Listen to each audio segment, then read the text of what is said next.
नाज़रीन, इसराइली अहदाफ पर यमन के कामयाब मिसाइल और ड्रोन हमले। यमनी हौसियों ने पहली बार मकबूजा फलस्तीन के शुमाली इलाकों को मिसाइल से निशाना बनाया। इसराइल में खौफ के सायरन बजने लगे। इसराइल की गजा में शेल्टर स्कूलों पर वहशियाना बमबारी, मुतअद्दिद फलस्तीनी शहीद कर दिए गए। तेल अवीव में नेतन्याहू के खिलाफ जबरदस्त एहतजाज, ताकत के नशे से चूर, सैकड़ों आबादकारों का मस्जिद अक्सा पर धावा, मुकद्दस मकाम की बेहुरमती। इसराइल हमास को शिकस्त देने से कासिर है। सिहोनी डेमोक्रेटिक पार्टी, इसराइली फजाइया की मशकें, ईरान का खौफ इसराइल के सर पर सवार हो गया। फजाई अड्डों पर ईरानी मिसाइल हमले का बनावटी मंजर। ईरान अमेरिका जौहरी मुज़ाकरात का मुस्तकबिल क्या होगा, दुनिया की नजरें जम गई। मुआहदे तय पाने की सूरत में ईरान ट्रंप को $1 ट्रिलियन सरमायाकारी की पेशकश कर सकता है। ईरान ट्रंप को $1 खरब की पेशकश क्यों करने वाला था? इराक़ची की तकरीर क्यों मनसूख हुई? सनसनीखेज इंकशाफात सामने आए। ईरान और अमेरिका के मुज़ाकरात में पेशरफ्त पर इसराइली सियासी हलकों में तशवीश की लहर दौड़ गई। आप देख रहे हैं 92 डिजिटल और मैं हूं ज़ौक अहमद। नाज़रीन, मकबूजा इलाकों पर यमनी मिसाइल हमलों के बाद अब ईरानी मीडिया ने ऐलान किया है कि यह पहला मौका है कि यमन की जानिब से मिसाइल दागे जाने की वजह से मकबूजा फलस्तीन के शुमाल में खतरे की घंटी बजी है।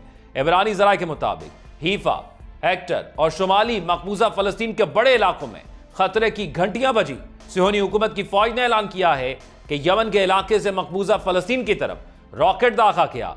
यदयूत अहरोत अखबार के नामानिगार ने यह भी इतला दी कि मकबूजा फलस्तीन के शुमाल के मुख्तलिफ हिस्सों में मुतअद्दिद धमाकों की आवाजें सुनी गई, इस बात पर जोर देते हुए कि यह पहला मौका है कि यमन से मिसाइल दागे जाने की वजह से इस इलाके में सिक्योरिटी अलर्ट जारी किया गया है। जबकि रिपोर्ट से पता चलता है कि सिहोनी हुकूमत का दिफाई निजाम मिसाइल को रोकने में कामयाब नहीं हुआ है और मकबूजा शहर इराक के ऊपर आसमान में कम से कम एक धमाका रिकॉर्ड किया गया। इसराइली हुकूमत की फौज के तर्जुमान ने ऐलान किया कि हम यमन से दागे जाने वाले मिसाइल को रोकने की कोशिश कर रहे हैं।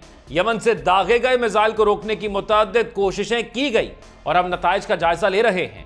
वीडियोस में दिखाया गया है कि इसराइली हुकूमत का फिजाई दिफाई मकबूजा शहर इराक के ऊपर से यमनी मिसाइल को रोकने में नाकाम रहा।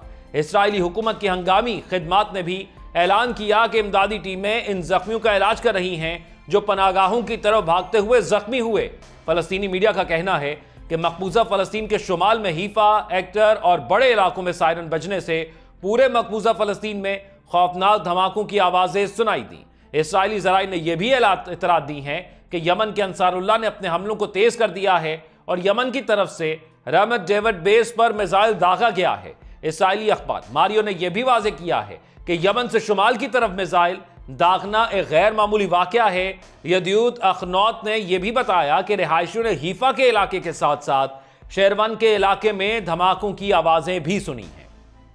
यमनी मुसल्लह अफवाज के तर्जुमान ने फलस्तीनी मकबूजा इलाकों में सिहोनी हुकूमत के अहम अहदाफ पर 2 ड्रोन और मिसाइल हमलों की खबर दी है। यमन की मुसल्लह अफवाज के तर्जुमान याहिया सरी ने एक बयान में कहा कि यमन की मिसाइल फोर्स ने एक मुनफरिद फौजी ऑपरेशन करते हुए हीफा शहर में सिहोन दुश्मन के एक अहम हदफ को हाइपरसोनिक बैलिस्टिक मिसाइल से निशाना बनाया। उनका कहना था कि ऑपरेशन कामयाब रहा और दुश्मन का इंटरसेप्शन सिस्टम मिसाइल का मुकाबला करने में नाकाम रहा। सरी ने मजीद कहा कि इस मिसाइल के फायर से सिहोनियों में खौफ व हिरास फैल गया और 20 लाख से जायद सिहोनी पनागाहों में भाग गए। यमनी मुसल्लह अफवाज के तर्जुमान ने यह भी बताया कि यमन की ड्रोन फोर्स ने भी एक फौजी कार्रवाई में फडरान के जरिए मकबूजा शहर में एक अहम हदफ को निशाना बनाया है। जबकि दूसरी जानब गजा में इसराइली अफवाज की जानिब से खून की होली खेलने का सिलसिला जारी है। अस्पतालों और शेल्टर स्कूलों पर होने वाले ताज़ा तरीन हमले में 10 फलस्तीनी शहीद कर दिए गए। बैनुल-अक़वामी खबरसां इदारे की रिपोर्ट के मुताबिक इसराइली अफवाज ने शेल्टर स्कूलों पर बमबारी की, जिसके बाद शदीद आग भड़क उठी और 10 फलस्तीनी शहीद हो गए, जिसमें एक बच्चा भी शामिल है। रिपोर्ट्स के मुताबिक कल से अब तक होने वाली इसराइली बमबारी के नतीजे में 32 फलस्तीनी जामे शहादत नोश कर चुके हैं। गजा सिविल डिफेंस के मुताबिक इसराइल ने गजा सिटी के इलाके को खतरनाक इलाका करार दिया हुआ है। बमबारी के सबब मलबे तले मौजूद मजीद मुतअद्दिद फलस्तीनियों तक पहुंचना मुमकिन नहीं है। दूसरी जानिब इसराइली पब्लिक ब्रॉडकास्टर ने गजा जंगबंदी तोड़ने के लिए इसराइली फौज का दावा झूठा और मनगढ़ंत करार दे दिया। इसराइली पब्लिक ब्रॉडकास्टर्स ने इसराइली फौज की जानिब से सुरंग के दावे पर रिपोर्ट जारी कर दी। रिपोर्ट में कहा गया है कि इसराइली फौज की जानिब से गजा मिस्र की सरहद के साथ फिलडेल्फी कॉरिडोर में सुरंग का दावा किया गया है। फौज ने जंगबंदी मुआहिदा तोड़ने के लिए सुरंग का जाली दावा किया। रिपोर्ट के मुताबिक अगस्त में इसराइली फौज ने सरहद के साथ सुरंग की जाली तस्वीर जारी की थी। इसराइली पब्लिक ब्रॉडकास्टर के मुताबिक यह सुरंग कभी नहीं थी, बल्कि यह गंदगी से ढकी एक नहर थी। इसराइली फौज के दावे का मकसद फिलडेल्फी कॉरिडोर को बढ़ा चढ़ाकर पेश करना था। साबिक इसराइली वजीर दिफा योव गैलेंट ने इसराइली पब्लिक ब्रॉडकास्टर रिपोर्ट की तस्दीक कर दी। साबिक इसराइली वजीर दिफा के मुताबिक दावे का मकसद जंगबंदी मुआहिदे को तोड़ना था। योव गैलेंट के मुताबिक दावे का मकसद हमास के साथ मुआहिदे तक पहुंचने से रोकना था। हजारों इसराइलियों ने तेल अवीव में वजीर आजम नेतन्याहू की इंटरनल सिक्योरिटी सर्विस शाबाक पर सियासी कंट्रोल हासिल करने की कोशिश के खिलाफ भी मुजाहिरा किया। यह बेसाख्ता मुजाहिरा शिन बैट के सरबरा की इसराइल की सुप्रीम कोर्ट में नेतन्याहू की जानिब से बरतरफ किए जाने के खिलाफ मुकदमे में अपने दिफा में की गई तकरीर के बाद हुआ। इसराइली मीडिया रिपोर्ट्स के मुताबिक पुलिस ने मुजाहिरीन को मुंतशिर करने के लिए ताकत का इस्तेमाल किया और इनमें से मुतअद्दिद को गिरफ्तार कर लिया। मुजाहिरे में मोसाद के सरबरा, दाखिली सलामती कौंसिल के सरबरा, जनरल के ओहदे के मुतअद्दिद फौजी अफसरान और हिज़्ब इख्तिलाफ की जमातों के सरबराहों के साथ शिन बैट के सरबरा ने शिरकत की। इस हवाले से इसराइली चैनल के अदालती उमूर के रिपोर्टर ने भी एक सवाल किया, जिसमें उन्होंने कहा कि कोई कैसे जगह ले सकता है, ऐसी सूरत हाल में वजीर आजम को क्या कुछ नहीं कह सकते। एक रिपोर्टर ने इस हवाले से एक सवाल भी किया कि क्या सरबरा को बुलाए बगैर मीटिंग हो सकती है, जिसका जवाब उसको ना मिला। जबकि दूसरी जानिब ताकत के नशे से चूर सैकड़ों आबादकारों ने बुध के रोज काबिज इसराइली फौज और पुलिस की फुल प्रूफ सिक्योरिटी में मस्जिद अक्सा पर धावा बोला। दूसरी जानिब फलस्तीनी मजहबी जमातों ने किबला अव्वल के साथ रब्त मजीद मजबूत बनाने और यहूदी बलवाइयों की नापाक साजिशों को नाकाम बनाने पर जोर दिया है।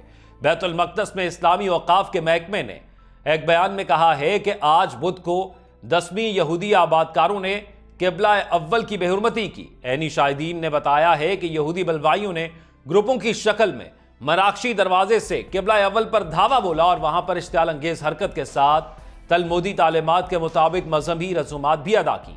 काबिज सिहोनी फौज और पुलिस की भारी नफरी ने मस्जिद अक्सा के एतराफ पर पुराने बैतुल मक़दस शहर को फौजी छावनी में तब्दील कर दिया था। इसराइली फौज की तैनाती किबला अव्वल पर आबादकारों के धावों को मुनज़्ज़म करने और उन्हें फुल प्रूफ सिक्योरिटी फराहम करने के लिए की गई थी। उधर बैतुल मक़दस के बाशिंदों ने यहूदी आबादकारों का मुकाबला करने और मस्जिद अक्सा के दिफा के लिए शहरियों से अपील की है कि वो मस्जिद अक्सा के लिए रखते सफर बांधें और अपना ज्यादा से ज्यादा वक्त मस्जिद में गुजारें। फलस्तीनियों की अपीलों में काबिज हुक्काम और आबाद ग्रुपों की तरफ से किबला अव्वल को यहूदियों के किसी भी मंसूबे को नाकाम बनाने के लिए आने वाले दिनों में मस्जिद अक्सा में मौजूदगी को तेज करने की जरूरत पर जोर दिया गया।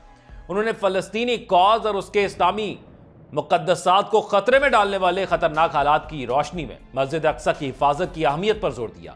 उन्होंने कहा कि हर वो शख्स जो मस्जिद अक्सा तक पहुंच सकता है वो उसके मुबारक सहनों में मुस्तकिल तौर पर मौजूद रहने के अलावा काबिज आबादकारों की खिलाफ वर्जियों और आबादकारों के अज़ाइम को पसपा करने के लिए किबला अव्वल में मौजूद रहे। फलस्तीनी इंफॉर्मेशन सेंटर मौतली ने जनवरी 2025 के दौरान मकबूजा बैतुल मक़दस में काबिज और आबादकारों की तरफ से की जाने वाली 303 खिलाफ वर्जियों को रिकॉर्ड किया, जबकि जनवरी में मजमूई तौर पर 6161 आबादकारों ने मस्जिद अक्सा पर धावा बोला। साल 2024 में काबिज इसराइल और इंतहा पसंद आबादकारों की तरफ से मस्जिद अक्सा के खिलाफ मुसलसल खिलाफ वर्जियां देखने में आई, क्योंकि इस साल के दौरान दरअंदाजियों की शिद्दत और रफ्तार जारी रही। गुज़िश्ता बरस मस्जिद अक्सा पर हमला करने वाले यहूदी इंतहा पसंदों की कुल तादाद 59,584 हो गई है। जबकि गजा में जंग के तसलसल के बारे में FM रेडियो को दिए गए एक इंटरव्यू में सिहोनी हुकूमत की डेमोक्रेटिक पार्टी के सरबरा यायर गोलान ने हमास को शिकस्त देने में इसराइल की नाकामी पर जोर दिया है और उसने मुतअद्दिद बयानात के अंदर यह बात वाज़ेह की है कि इसराइल अपनी नाकामी को छुपा रहा है और इसराइल गजा को शिकस्त नहीं दे पाएगा, क्योंकि अगर पहले 1.5 साल के अंदर जंग जारी रही और उसको कुछ हासिल ना हुआ और दोबारा जंग करनी पड़ी तो दोबारा भी वही नतीजा सामने आएगा। जबकि इसराइली नशरियाती इदारे कान के मुताबिक इसराइली फजाइया ने ऐसी मशकें की जिनमें इसराइली फजाई अड्डों पर ईरानी मिसाइल हमले का बनावटी मंजर तैयार किया गया। ये मशकें ईरान के जौहरी प्रोग्राम के हवाले से बढ़ती हुई कशीदगी के तनाजुर में की गई हैं। इसराइली फजाइया के अड्डे पहले भी ईरानी हमलों का निशाना बन चुके हैं, जिनमें अप्रैल और अक्टूबर के हमले शामिल हैं। इन मशकों का ऐलान 2024 में उस वक्त किया गया जब अमेरिका और ईरान जौहरी प्रोग्राम के हवाले से बातचीत जारी रखे हुए हैं। इस्राइली अखबार के मुताबिक इन मशकों का मकसद मुज़ाकरात नाकाम होने पर जन्म लेने वाली सूरत हाल के लिए तैयारी करना है।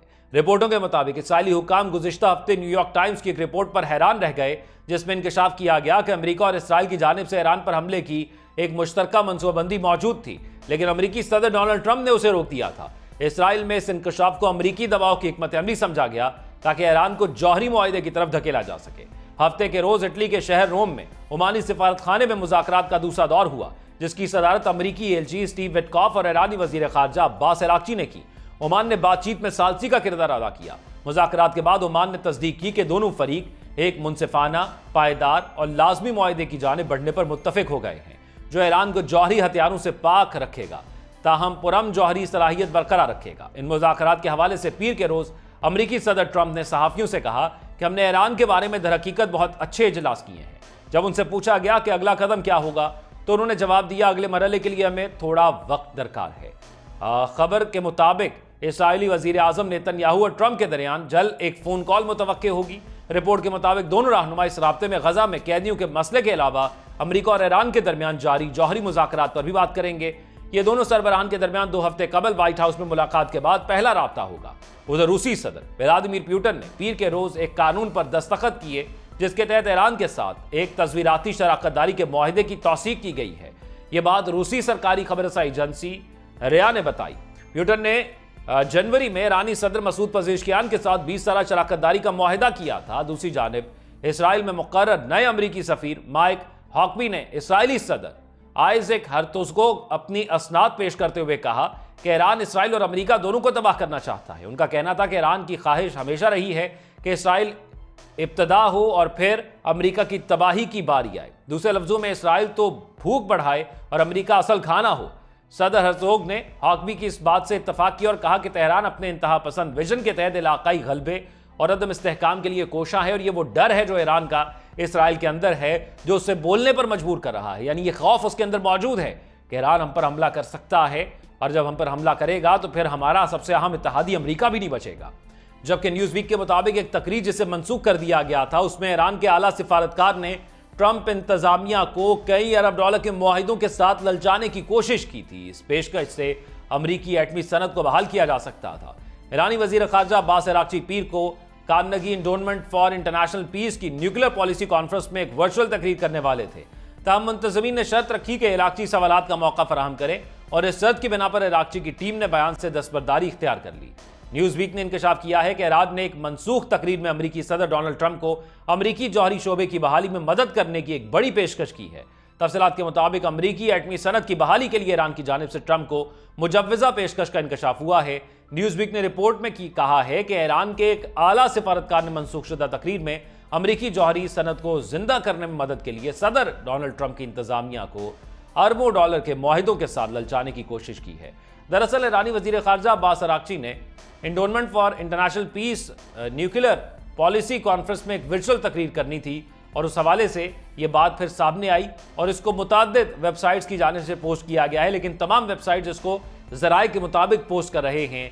तस्दीक के तौर पर अभी तक ईरान की जानिब से या इराक़ची की जानिब से कोई बयान सामने नहीं आया जिसका सबको इंतजार है, और ना ही अमेरिका की जानिब से अब तक इसकी कोई तस्दीक की गई है। जबकि ईरान और अमेरिका के दरमियान मुज़ाकरात में मुस्बत पेशरफ पर सेहूनी सियासी हल्के शदीद तशवीश में मुब्तला हो गए हैं।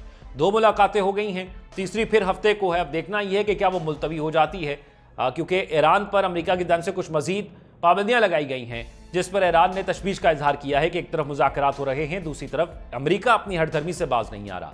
ईरान और अमेरिका के दरमियान ओमान और रोम में बिलवास्ता मुज़ाकरात के 2 दौर कामयाबी से अंजाम पजीर होने के बाद इसराइली हल्कों में तशवीश की लहर तोड़ गई है, क्योंकि इसराइल नेतन्याहू जब खासतौर पर अमेरिका गया था तो उसने ये ख्वाहिश का इजहार ज़रूर वहाँ पर किया होगा, और उसको ये यकीन भी था कि अमेरिका उनके थ्रू अटैक करेगा ईरान पर, लेकिन वहाँ पर तो ऐसा नहीं हुआ। वहाँ पर शट अप कॉल ये देकर कहा गया कि हमारे तो राब्ते हो रहे और आला सतह पर राब्ते हुए ईरान से, और इस बात से तशवीश मजीद बढ़ गई इसराइल के अंदर कि हम तो ये सोच रहे थे कि हम पे क्योंकि अटैक हुआ, हमारा आयरन डोम सिस्टम तबाह हुआ, और खत्ते में सबसे ज़्यादा खतरा भी हमें ईरान से है, तो अमेरिका हमारे साथ मिलकर ईरान पर अटैक करेगा। लेकिन दूसरी जानिब मुज़ाकरात शुरू हो गए हैं, और ये सबसे बड़ी तशवीश है इसराइल के लिए। मशरक़ वस्ता की इस ताज़ा तरीन सूरत हाल के हवाले से नाज़रीन आप क्या राय रखते हैं? कमेंट सेक्शन में आगाह कीजिएगा। अपना ख्याल रखिएगा। अल्लाह हाफिज।